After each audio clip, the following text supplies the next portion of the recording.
Assalamualaikum warahmatullahi wabarakatuh. Saya Nur Syafitra dari kelas Geografi 3C akan membahas mata kuliah Geomorfologi Indonesia tentang materi kedua yang berjudul Faktor Klimatik dalam Perkembangan Bentuk Lahan di Indonesia.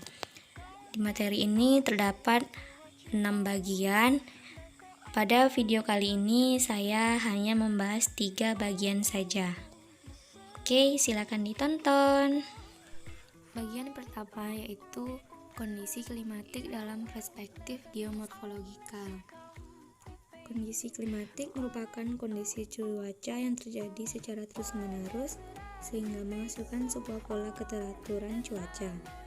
Faktor iklim dapat meliputi cahaya matahari, suhu, kelembapan udara, dan angin. Sebagai jembatan antara bagian Asia Tenggara yang tropis lembab dan benua Australia yang lebih kering, yang sebagian besar daerahnya dicirikan dengan iklim hujan tropis Köppen A.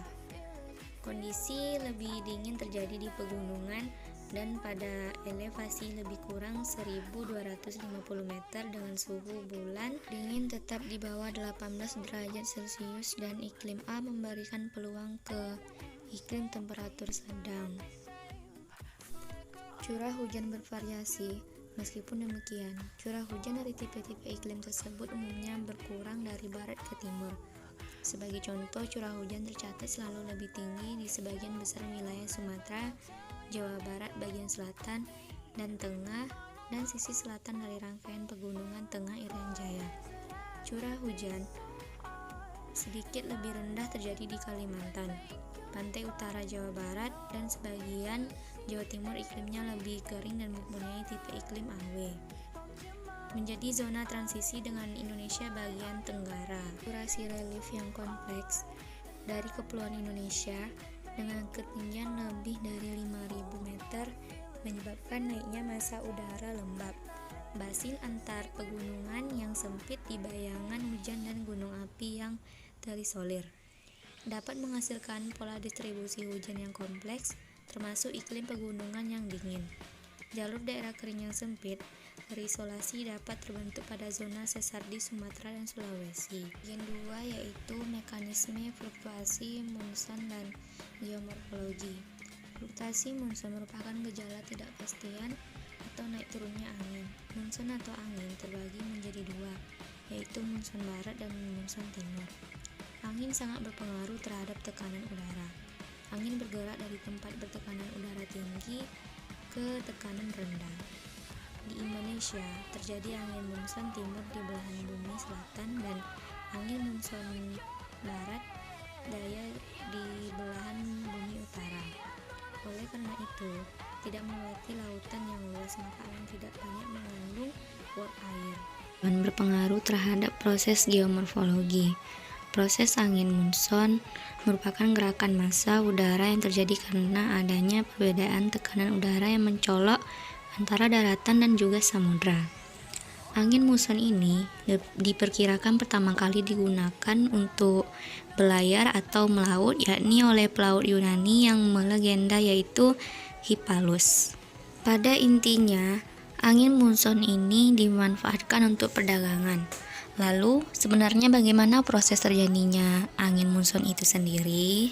Monsun terjadi karena daratan mulai menghangat dan juga menyejuk lebih cepat daripada di air. Hal yang demikian menyebabkan suhu udara di darat lebih panas daripada di laut pada musim panas. Udara yang panas di daratan biasanya akan berkembang naik dan sekaligus hal ini akan menciptakan daerah bertekanan rendah. Karena adanya perbedaan suhu antara lautan dan juga daratan lebih kecil dibandingkan saat musim panas, maka angin monsun yang bertiup ketika musim dingin tidak begitu konstan. Angin monsun ini mirip dengan angin laut, namun memiliki ukuran yang lebih besar, lebih kuat, dan juga lebih konstan. Di wilayah atau daerah tropis, terjadi angin monsun dipengaruhi oleh adanya perbedaan sinar matahari. Pada bulan Juli, matahari sedang berada di sekitar garis lintang balik utara atau 23,5 lintang utara, dan pada saat itu benua Asia mendapatkan penyinaran yang maksimal. Oleh karena hal itu, suhu udara di benua Asia sangatlah tinggi melebihi suhu udara yang ada di samudra. Bagian 3 yaitu fluktuasi pola angin dan perkembangan pesisir. Sebelum membahas tentang fluktuasi pola angin dan perkembangan pesisir, terlebih dahulu kita mengetahui pengertian fluktuasi pola angin itu sendiri. Fluktuasi pola angin adalah keadaan ketidakpastian suatu pola aliran udara dalam jumlah yang besar diakibatkan oleh rotasi bumi dan juga karena adanya perbedaan tekanan udara di sekitarnya. Fluktuasi pola angin ini sangat mempengaruhi perkembangan pesisir.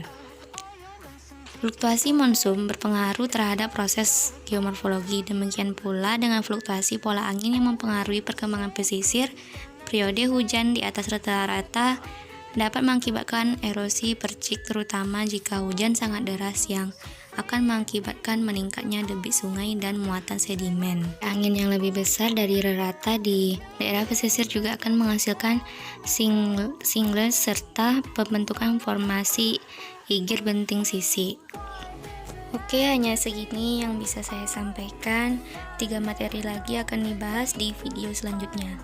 Assalamualaikum warahmatullahi wabarakatuh.